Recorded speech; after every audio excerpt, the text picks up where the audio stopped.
चलिए भाई, तो ये वाला सवाल देखते हैं। ये सवाल क्या कह रहा है भाई?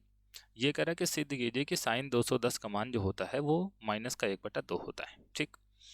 तो मैं आपको बहुत बार बता चुका हूँ कि जब भी इस तरीके का सवाल आएगा कि साइन 210 का, या फिर मतलब कि साइन 90, मतलब जो भी लिखा हो उसका मान 90 से बड़ा होना चाहिए, है ना। 90 से बड़ा होना चाहिए, यानी कि जैसे साइन के साथ में 210 आ जाए या फिर 240 आ जाए, इस तरीके का जो भी मान आएगा तो इसको हमें 90 प्लस माइनस थीटा, और या फिर 180 प्लस माइनस थीटा, और या फिर 360 प्लस माइनस थीटा में तोड़ना है। जिसके भी करीब में होगा उसके हिसाब से आपको तोड़ लेना है, और जैसे ही आप तोड़ेंगे तो आपको समझ में आ जाएगा कि यहाँ पर जो है आंसर क्या आने वाला है। ठीक।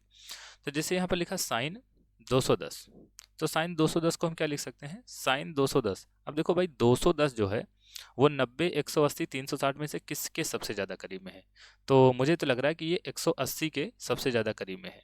तो इसको हम क्या लिख सकते हैं? इसको लिख सकते हैं साइन 180 और प्लस 30, है ना। साइन 180 प्लस 30 कितना होगा? 210 होगा। ठीक भाई। तो यहाँ से जो है ये साइन 180 प्लस थीटा।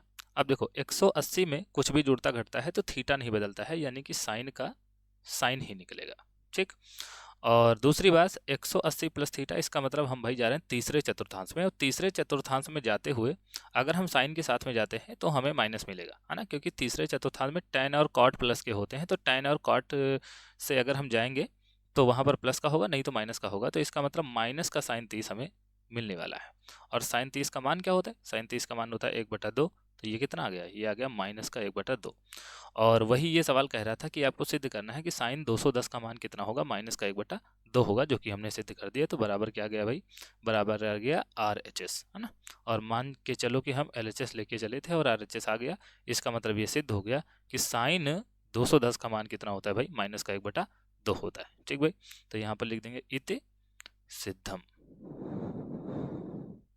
ठीक भाई, इति सिद्धम। तो ये सवाल सिद्ध हो गया। तो आशा है ये वीडियो आपको पसंद आई होगी और ये प्रश्न आपको समझ में आया होगा। ठीक भाई। अगर आपको वीडियो पसंद आ रही है और अगर आपको भाई जो है सवाल समझ में आ रहे हैं, तो अगर चैनल पर नए हैं तो भाई चैनल को सब्सक्राइब कीजिए। सोच क्या रहे हैं, है ना, थोड़ी सी हेल्प कीजिए। और मिलते हैं अगली वीडियो में, तब तक के लिए धन्यवाद।